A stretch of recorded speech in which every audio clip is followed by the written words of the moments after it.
درود برادران مهربان، خسته نباشید. میخواستم یکی از شعری شادروان استاد بازار صابی را قرائت کنم. زبانی وطن. هرچی او از مال دنیا داشت داد، خیطه بلخ و بخارا داشت داد، سنتی والای و دیوان داشت داد، تخت سامان داشت داد. دشمنی دانشگدایش دانشی سینا گرفت، دشمنی به سنتش سنتی مولانا گرفت، دشمنی صنعت فروشش صنعتی بهزاد بود، دشمنی به خانه‌اش در خانه او جا گرفت.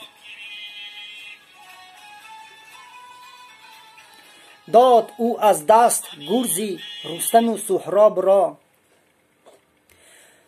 بربرانی ناتوان را توانا کرد او، نام خود را همچون گوری رودکی از یاد برد.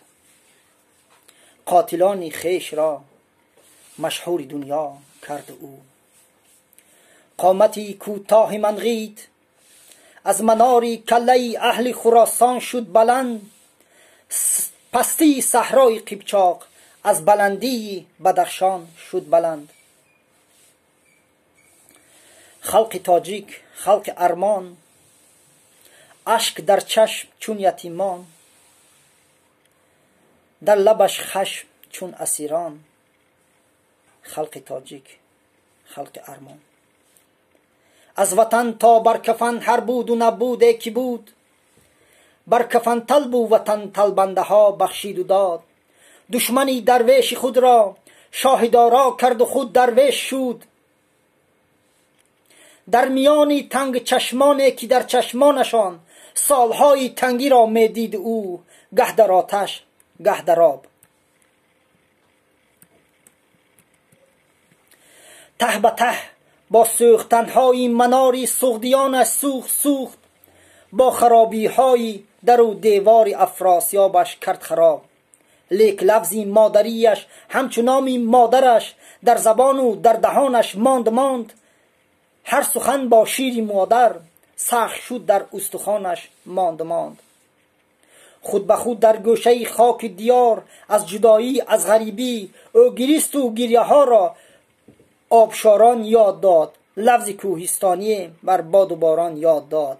رودها را رودکیدان کرد او، لفظها را بادها را انوری خان کرد او. روزی ناآبادیش تاجیک زبان آباد کرد، در زبانی دولتی به دولتی بنیاد کرد.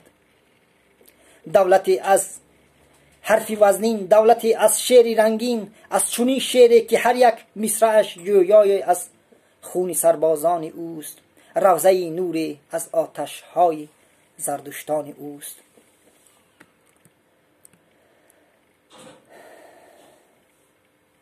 گویا چون صیاد مجروح او جراحت های خود را گشته و برگشته لیسید، با زبان خود دوا کرد. در سرایش تاجیک از بخت و نگون، گرچه با غبر و مسلمان هم سرا بود، هم رسول و هم خدا بود. در وطن در زبان اما جدا بود. از سری صد منبر رفتند ناظرهای او، تا نفتند از زبان خویشتن. در سری صد دار جان دادند شاعرهای او، تا نافتند بر زمین تا نافتد بر زمین قدری سخن. در حد و سرحد شناسان جهان، سرحدی تاجیک زبانی تاجیک است. تا زباندار است وطندار است او، تا زباندار است بسیار است او.